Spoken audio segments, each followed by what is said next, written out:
Welcome to the Overcommitted Podcast, where we discuss our code commits, our personal commitments, and some stuff in between. I'm your host, Bethany, joined by Jonathan, Erika, and I'm Brittany. We are software engineers who initially met as a new hire group at GitHub and found a common interest in continuous learning and building interesting projects. We continue to meet to share our learning experiences and discuss our lives as developers. Whether you're pushing code or taking on new challenges, we're happy you're listening. All right, so I looked at the calendar. Can't believe it's already July. We're halfway through the year. New fiscal year if you're at a company that counts fiscal years that way. And I know we kind of started this as an accountability group, as we mentioned the last time we did this. So I thought we would do another retrospective for Q2. So let's start off with what were some high-level goals that you had for this quarter and whether you felt like you achieved them or if there was any unexpected wins that weren't originally on your list. I just want to say I hope everyone had a good fiscal quarter. And I guess I can start goals. So what were some of my goals? I think, so one of my goals this year was to read more. And I actually upped my amount of books I wanted to read. I think I'm at I think my goal is maybe 24 books. Actually, wait, sorry. Let me check on Goodreads. I should have had this prepared, but podcasting is Anyway, so there's some number of books I wanted to read. I actually just finished a book yesterday. Okay, yeah, so 24 books is my goal. I've read 8. And what I will say is having a reading goal has made me read more books. Other things I've learned is I really like books about military history, and I've discovered the genre I really like, which is historical fiction. I just read a book called Munich by Robert Harris, which is a book about it's like Hitler and Chamberlain and all the sort of leaders right before World War II signed an agreement to not go to war. And it's about this fictional character. Obviously, Hitler broke that agreement. Anyways, so reading's going well. One of my other goals was to spend a lot more time studying machine learning, and I'm tracking my hours, and that I've been doing a lot of. I think that at the beginning of my quarter, it was at the beginning of the quarter, my goal was 80 hours a week of studying. Since I'm not working, I just could very easily surpass that. I think I've done let's see, I think I'm almost at 200 hours of just machine learning since the beginning of the year. And one thing that has helped me is I've been tracking my time. And so it's less about getting specific things done and more just I want my 5 hours of machine learning studying done today, which I could do because I have nothing else to do. So that's been going well, and I've seen market improvements in my math skills and my machine learning skills. I have written some blog posts. I have some tutorials coming out. I'm working on a tutorial that I want to film on YouTube where I build a neural network library and train to classify handwritten digits from scratch. So anyways, that was long-winded, but goals are going all right. I yield my time. That's great. I had to go back and look through my notes to remember what my Q1 goals were. So I haven't clearly been doing a very good job of actually tracking those. I think one of them was to do my newsletter, which I managed to keep up with, thebalancedergineer.com. You should subscribe. And yeah, so I managed to send one of those each month or each week. And I actually ended up revamping the setup for it recently, which was really fun to start thinking about what do I really want to work on and create a new setup for that. The other thing was to do the talks that I had planned. So I did a talk at Boise Code Camp, which was awesome, and a talk at GopherCon EU, which was also awesome. I don't have a ton planned for Q3, I guess. So probably not going to include that on my goals for this next quarter. And yeah, I think Q1, Q2 went pretty well overall. I think we're entering Q2. Yeah, I think this is... Wait, no, this is the end of Q2. This is the end of Q2? So it depends if you're tracking fiscal year or the regular year. We're entering Q3 of the regular year. We're entering Q1 of the fiscal year. But doesn't Microsoft have its own unique way of doing this? So that's a very much way. Yeah, that's the Microsoft-ism. It's probably not relevant to anybody who does not work for a Microsoft company. Yeah. Okay. Yeah, whatever. Some quarter of some year, I guess. A quarter ended and a new one is beginning. Yeah, my goals were very broad, and it had mostly to do with increased number of pull requests merged. And I sort of added PR reviews to that as well.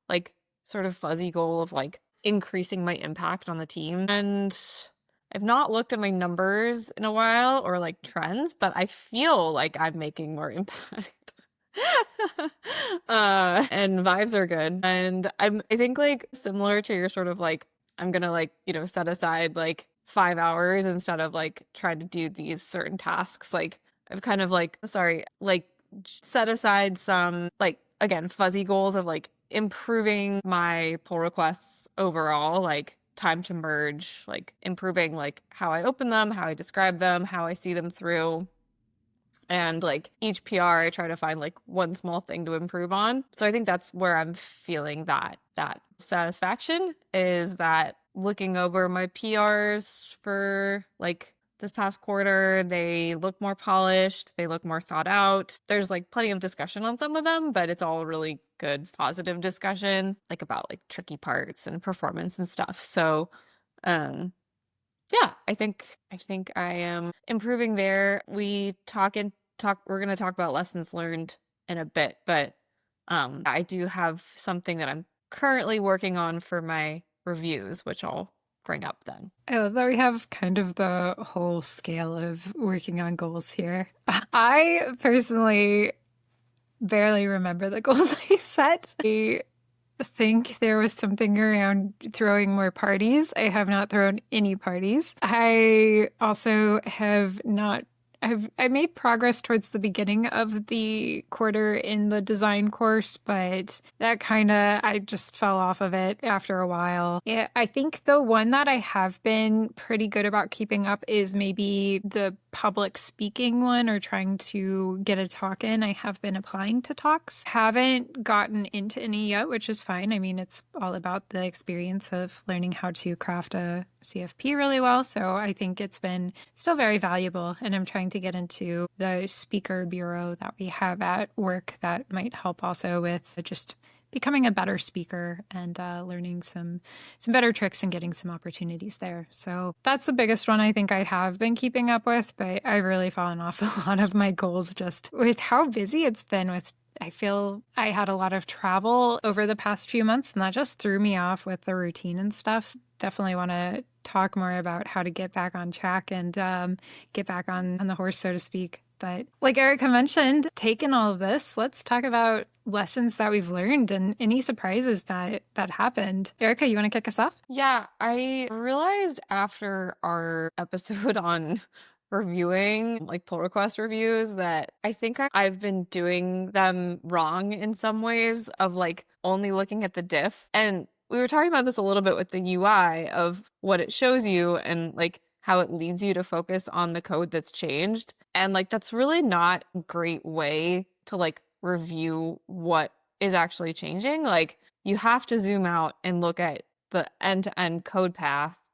And yeah, I also realized this in like a recent review, and I think I kind of like led somebody astray. Like somebody didn't have all the like context in this area that we were working on, and I made some like comments about the changes, but didn't put them in the context of what was happening overall. And this PR has been open for like over a week because this person, like, to be fair, like it's like a bunch of domain context that like they're like, I don't have that. And yeah, like I think part of this is like, oh, I'm commenting on this one piece of code, but not at all telling you like how it fits in the context overall. So that's something that I'm going to maybe take as a room for improvement for next quarter. For what it's worth, I just grabbed our episode transcript and fed it into Claude to tell us what our goals were, if you wanted to reflect on those from last year, or from last time we did this. Mine weren't too far off. I think we're talking about lessons learned and surprises, right? I think, yeah, I didn't really have a ton of big goals last quarter. I think I wanted to run 3 times per week, which got really hard with traveling. But I've been doing it because I have a race in September that I'm preparing for, and I'm definitely going to try to keep that goal going. And I spent an hour each week on talk preparation and polishing, which was pretty good. I think this next quarter, I want to be a little bit more explicit about what my goals are going to be and do a better job tracking them. I think things kind of fell apart when we were like, hey, let's start a podcast. And, life got busy, but I think I'm ready to, refocus and feeling that the new year vibes, quote unquote, with our new fiscal year that is only relevant to us. And I'm ready to get, ready. I think, so we're talking about lessons learned. Yeah. I mean, I think big lesson, I mean, I guess this isn't a lesson I really learned, but just an experience I had is that life changes, life comes at you fast.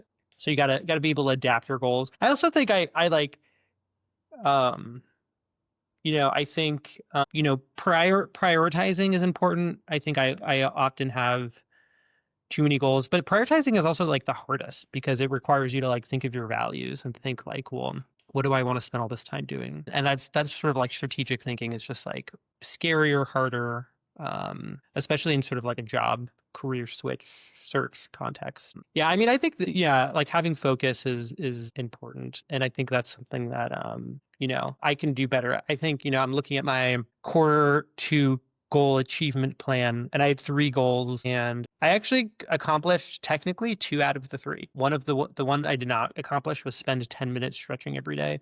That was just totally unrealistic. I was never going to do that. But I think having a habit's important. And yeah, like I don't know how to get myself to stretch more. I need to do it, but I just really don't want to. If you guys have any tips on how I can force myself to do it, let me know. So I think we're also going to talk about like start, stop, continue. But one of the books that I read recently was something called Feel Good Productivity.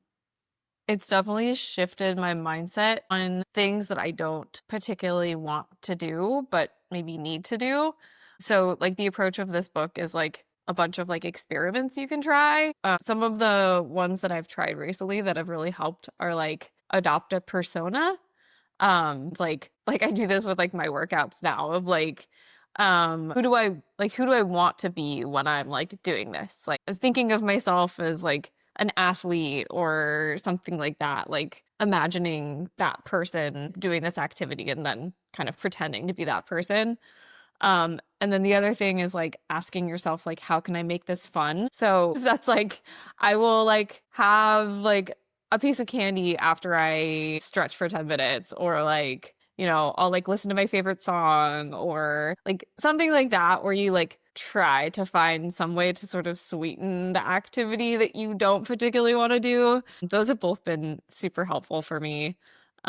Especially in like work settings, but like I said, exercise too can definitely be a drag. I'm curious to hear like what your workout persona is. Are you just like pretending you're Arnold as you're pumping iron? Or Okay, this is gonna be like super dumb, but the one that I found that works the best for me is like imagining myself in like the Try Wizard tournament and like I want to be the winner, and like everything I do, I'm like, what would make me like the winner of the Try Wizard tournament? That's amazing.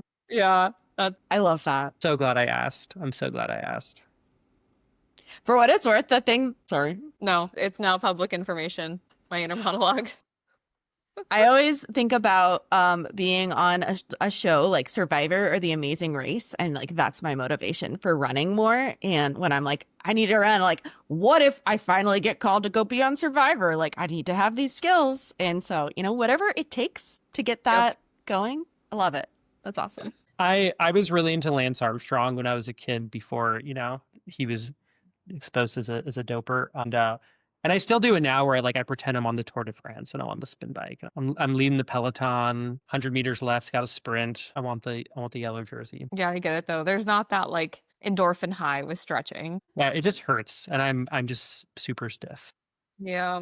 Whose mom? I think one of our moms gave some advice. I should do it while watching TV. I think that's actually good advice. Thanks, Mom. Yeah, that's my mom. Thanks, Mom. Thanks, Brittany's mom. Shout out to our moms for listening to this and providing comments on our videos and such. I'm learning a lot too. I guess one of my goals going forward is definitely I'm trying to think how to get more exercise in. So I'm taking notes as well. This is great. I think for me, the biggest lesson learned is that I'm just a creature of routine. I need a routine, but I also am a big people pleaser and will blow through my boundaries or my routine if it means I hang out with people that I haven't seen in a while, or I get dinner and drinks with my coworkers at an offsite or whatnot. So I think I need to defend those boundaries a little better for what I truly value. If that is social time, then I think that's great, but I also need to readjust and be realistic with the energy I have available and not expecting to do everything. So definitely think that was a big lesson that just came at me this quarter. I also think my priorities did shift a bit towards the beginning of this quarter. I was definitely eager to start talking in places and get that blog up and things like that. And I still do want to do those things. I think right now, though, my priorities have just been regaining the energy that traveling and work events and such I've lost through that. So I've kind of taken a step back to just take more breaks, be more in the moment and relaxing. And so I think that's been my biggest priority. But I am definitely excited to get back to doing the things that I was excited about at the beginning of this quarter, which, like Erika mentions, brings us to a little round of start, stop, and continue. I thought this would be a good way to kind of sum up what our thoughts were for this quarter before we talk about what our next goals are. So for those who haven't done this exercise before, it's basically we list 3 things. One is stop, which is what habits, practices, or commitments should we leave behind? The other is start. What new things do we want to try in Q3? And continue. So what's working well that we want to maintain? I can start. I was sort of mentioning before that one of the things that I'm doing this quarter is covering some extra management responsibility. And with that comes meetings. As an introvert, I don't typically enjoy meetings, and I have a lot more of them now. And so I realized with sort of an onslaught of like extra meetings that like this feeling of like almost like dread or like really not wanting to go to these meetings is pervasive, but also pretty harmful. And like for my own mental health, right? Like I'm like, if there's that thing that I really dread doing, like that's going to be harmful for my happiness overall. So I'm kind of adopting this. I guess this goes into the starting. Like I'm sort of the stopping part is I'm committing to stopping like meeting dread, meeting angst. And yeah, the starting is sort of what I've found that has been working for me is like this sort of like persona adoption.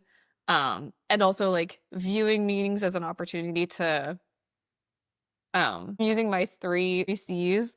So connect, communicate, and clarify, which I think are the main points of like in person or like virtual meetings. Like what you can do that you can't do over a Slack message is like look face to face, talk, make those personal connections, and talk things out that might be confusing. So I'm trying to start viewing them as more of an opportunity and less of a drag or drudge on my time. I, for the record, always look forward to this meeting and meetings with you, which has always been the exception to my distaste of meetings. But yeah, I'm trying to adopt that more for all of the meetings that I attend. I love that so much. My stop is, it's really not necessarily stopping, but I want to spend less time on it. I think this year I decided that I wanted to do more creating of things and just sort of threw a bunch of stuff at the wall. I've been writing a bunch of blog posts and writing the newsletter, and I think I want to spend more time reading and less time creating things, which I know is contrary, I think, to a lot of the advice that you see. Consume more or create more than you consume or whatever, but I'm ready to consume more. I think I've gotten through a lot of the things that I'm really passionate about and want to focus on, higher quality writing and more learning from other people. So that's why I've sort of pivoted my newsletter to be sharing posts from other people, and I am hoping to read more, which we'll get to. Spoiler. Yeah. And just trying to share more. Yeah, that is my goal. Yeah, things I want to stop. I think I want to like get out of the house and do work more. I think I'm just always more productive when I go to a coffee shop and like do work. I think that's kind of my big stop. Stop working from home so much. Get out. Yeah, I definitely feel that a lot. I've been in my house a lot too. I think I have trouble framing the stop sometimes because it's like, oh, it almost sounds like a start in some ways. But in terms of habits that I'm trying to leave behind or not, that are maybe holding me back, I'd like to stop feeling, well, not feeling tired after work, but basically stop using all my energy in one place so that I have energy to do things outside of work. And I think there are times where you have to give a lot of energy to work, and that's fine. But when it's a consistent, it definitely can hold you back and also prevent your longevity within being able to work at the same quality. So I definitely want to make sure that I am pacing myself a little better there and not basically keeping good boundaries. For starting, I really want to start getting in a habit of being active in whatever way that makes sense. I used to run a lot and do weights, but it might look more like just doing an exercise class while starting out again, but definitely want to get more active. And hopefully that would also help with feeling more energetic. And things I want to continue, definitely want to continue interacting with in the public space. So we do have something to talk about later, which also spoiling, but definitely I love doing this podcast with you all and chatting with you all every week. Want to continue trying to do talks and yeah. Alrighty. So moving on, if you all had to sum up your Q3 goals, what would they be? And what does success look like there? So the meeting dread, I think adopting a positive mindset for maybe I'll say 80% of my meetings. I won't go for 100, but I'll go for a solid majority. And then this pull request review, like really doing a code path focused pull request review as opposed to a diff focused process. And then I'm not sure what this looks like, but I really do need to continue deepening my understanding of Ruby. And I have not been spending dedicated time to that. And I really do think I need to. I've been doing it more like as I work, but I think I need to dedicate like an hour, 2, 3 a week to really like advance my skills there. I think my more concrete goals for this quarter, I'm planning to continue the goals that I had from last quarter, where I'm going to be doing my newsletter every week and running 3 times per week. But I don't really have as many talks that I need to practice for over the next quarter, so I'm going to drop that one. I am going to try to read 6 books. That would be, for one quarter, I think that would be 24 per year on average, which seems doable. And I'm currently drawing once per week, but I think I want to do a month where I try to do 1 drawing per weekday and just like really focus on that, because that's one of my favorite things I've been doing this year is just drawing silly memes and cartoons. And yeah, so keeping up with reading, drawing, and then running. I've loved your drawings. I support this goal of trying to keep those up. I have a million ideas and I can't wait to actually spend time focusing on them. I think August, I don't really have anything scheduled. So I'm just going to do like a full month where I'm like every weekday make something. And I think it'll be really helpful. I've been trying. I'm curious what your approach is or like what your tooling is. Cause I want to have a bunch of cool drawings for this blog post I'm working on. Like I want to like animate some neural network stuff. And I've just been doing it on a piece of paper and taking a picture of it and uploading the picture to my blog. But I wonder if there's a better way to do it. Almost certainly. There's actually somebody that I follow on Blue Sky that does really, really well. I need to look up exactly what his handle is. Bear with me. Sam Rose, samwho.dev. And he does absolutely incredible animations. They're just like absurdly good. Everyone is very detailed. So I highly recommend looking at whatever he's doing because he does some really, really cool animations that I would look into what he's doing. I use a tool on my Surface. It's good for drawing, but I don't think it would be great for animating. Yeah.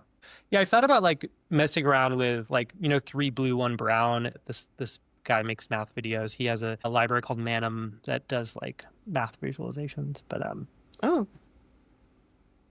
anyways, yeah, my goals. Yeah, this I haven't, so this is good. This is kind of my first time really thinking about them, since last quarter.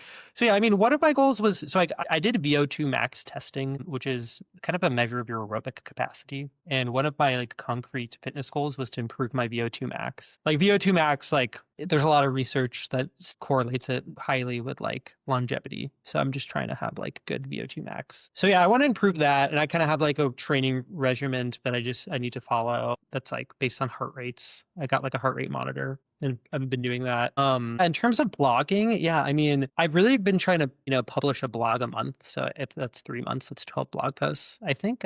Or sorry, a blog post a week. That's 12 blog posts. So I think, yeah, maybe, yeah, I'll say 12 blog posts. I think that's like very doable unless I'm working full time, in which case that all gets thrown out the window. Yeah, I want to read, I guess, yeah, like if I'm reading 24 books 24 books, that's 6 books a quarter. So I guess 6 books. And then, continue doing like machine learning studying. Like right now I'm kind of focusing on like math and I'm just trying to like build things from the ground up. I'm like, depending on job stuff, I may finish my grad school program next quarter, which for the viewer, I'm doing a master's in machine learning. But if I do get a job, then I won't do that. So no claps. And yeah, so that's those were kind of my goals. I think like fitness. I also really want to get into meditation. I think like I kind of went through this 2-week span where I was convinced I had ADHD. And I was like, yeah, I have ADHD. Started reading about about it. I think a lot of people have attention issues now just due to the nature of our world. And I don't know if I have like diagnosable ADHD, but I definitely do think that being able to quiet my mind is something I want to get better at. So I actually got a really good book on meditation.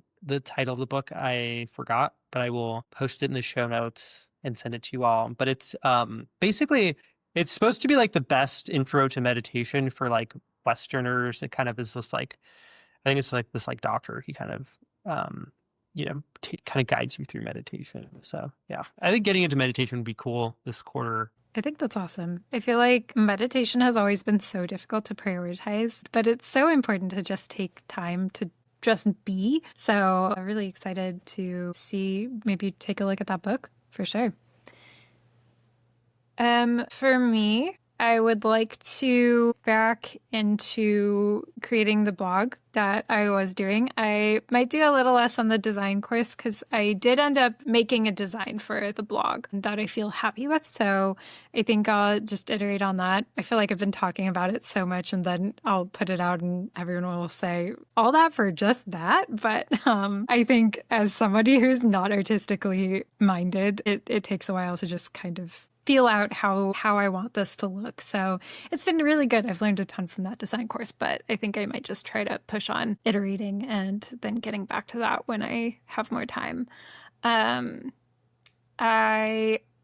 do want to read a decent amount. I read, I think, 15 books this past quarter. And for the people who said that short books did not count, there was no short books this time. They all were greater than 100 pages. But yeah, I definitely want to continue with that. But it's been more of a relaxation thing. So I think that's been less of a something that I've had to stretch for recently. And then I would like to integrate movement into my routine, however that looks. But I would like to at least get some significant movement in 3 days a week, I think would be a good target goal, but less pressure on myself for what that looks like. Yeah. So I think with that, we can go on to our fun thing. So I thought while we were reflecting on the quarter, I thought maybe we could talk about some of our favorite things that we've really found enjoyment with. So just talking about something you've really been into lately. It could be just an item, a food, a habit, or a book or whatnot. But just want to hear what y'all are into at this given time. I've been into matcha. It's a new development in my life. It's very exciting to me. I got a sifter. I got a little thing that spins, so you can whisk or whatever your matcha. And I drink it every morning. It doesn't make me feel as jittery as coffee, and I like the taste. That's me. Do you do it like with milk or do you just have it straight? I kind of just like, it's depending on, I have these like, I have liquid stevia that you can buy from Trader Joe's. And sometimes I put little droplets of that. Sometimes I put almond milk. Sometimes I put oat milk. Just, I don't know. It just kind of, it's whatever I'm feeling that morning. Like to keep it fresh. That sounds lovely. I've been really into e-ink tablets. I got my Kindle out and I've been reading on my Kindle instead of on my phone. And it's so nice to not have the distractions that come with my phone. So I've been, whenever I read an article, I usually send it over there. But I've also been researching some of the e-ink tablets that you can use to like write and draw on. And I just ordered one. So I've been really into researching them and finally ordered one from, I think, Supernote yesterday. So we'll see. I'll let you all know how it is once I actually get it. But I'm hoping it'll make it easier to have something readily available to write notes on the things that I'm reading or just to write things down instead of typing everything. I've been super into these feel-good productivity experiments. The one that I haven't mentioned is one called the Wheel of Life. And he didn't come up with this one himself, but it's like an exercise that you do where you have these like the categories are set and they're generally like people, work, and like body or like physical environment. And so like the idea is like you fill in the circles of like how you feel, how fulfilled you feel in those areas of your life currently, and then how like what your ideal state would be. And it's been super helpful for me to be present in the times that I'm in. So like I felt like I was sort of stuck in this rut, like honestly, ever since I had Isabel, like always feeling like I'm never doing the right thing. Like I'm always like, either spending my time like not being enough of a parent or like not being enough of a employee or whatever. And like, I feel like this has been really freeing for me to be like, even if all I'm doing is like watching her ride her little bike outside, like, okay, I'm like filling my like outdoor physical environment bubble. I'm like filling my family time bubble and like kind of using that framework to embrace like the things that do matter to me. So yeah, highly recommend that book. We'll link it. But yeah, and it may not be everyone's cup of tea, but for me, it's been super helpful in like having a more positive outlook on myself and the things that I do. I love that. I feel like so many productivity strategies depend on making you feel bad about yourself. So I love that this one really flips it on its head and is a positive thing because after all, it's your life. You get to spend it however you want and it should be a positive experience. So that's really cool. Yeah. For me, I've been very into keyboards recently. So I always go in and out of keyboard obsession, but I've never really got into customizing the switches and things like that. So I recently got, if you're watching this, it's in that corner right there, a keyboard for gaming called the Rainy 75. And it is a linear key, so it doesn't have like a bump when you're pressing down. And it sounds and feels incredible. So I really wanted that with my Moonlander, which I use for my everyday work.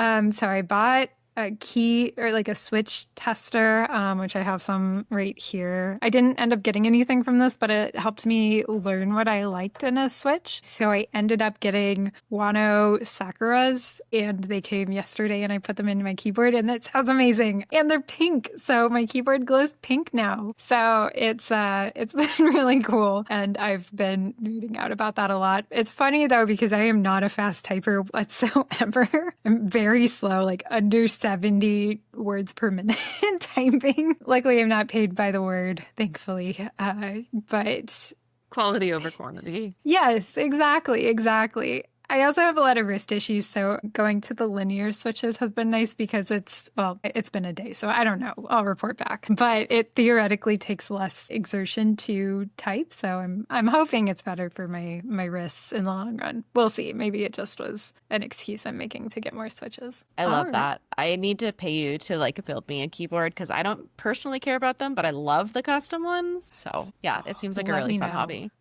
I will do it for you. Okay. Well, now is the time that it's an announcement time. So, Brittany, I don't know. Do you want to take on the announcement? Yeah, I guess so. Yeah. So we have been talking a little bit on Blue Sky about launching a tech book club, kind of similar to what we do internally at GitHub, but as, you know, an overcommitted book club. So when this episode comes out, that will be officially launching. We're going to dive into our first read, which is Looks Good to Me by Adrienne Braganza. I'm so sorry if I mispronounced that. But she actually reached out and mentioned that, you know, if we get this going, she wants to, you know, see how it's going and be a part of it. So I'm hoping we can do a synchronous meeting with her. So the book club is going to run asynchronously through GitHub discussions, and I will post the repo in the show notes. And we will start, like I said, we'll have a kickoff introduction discussion on July 8th when this episode releases, and then start our weekly chapter discussions on July 15th. There will be a Discord community where you can connect with fellow readers throughout the journey, and we will plan a synchronous wrap-up discussion at the very end, hopefully with the author, which would be super cool. So that is the plan. Excited about it. So excited. It's definitely in line with our goals of trying to read more and be more present in the community. And I think this will be awesome. I'm excited to really kick this off. Alrighty. So with that, thank you so much for tuning in to Overcommitted. If you like what you hear, please do follow, subscribe, or do whatever it is you'd like to do on the podcast app of your choice. Check us out on Blue Sky and now Discord, and share with your friends. Until next week.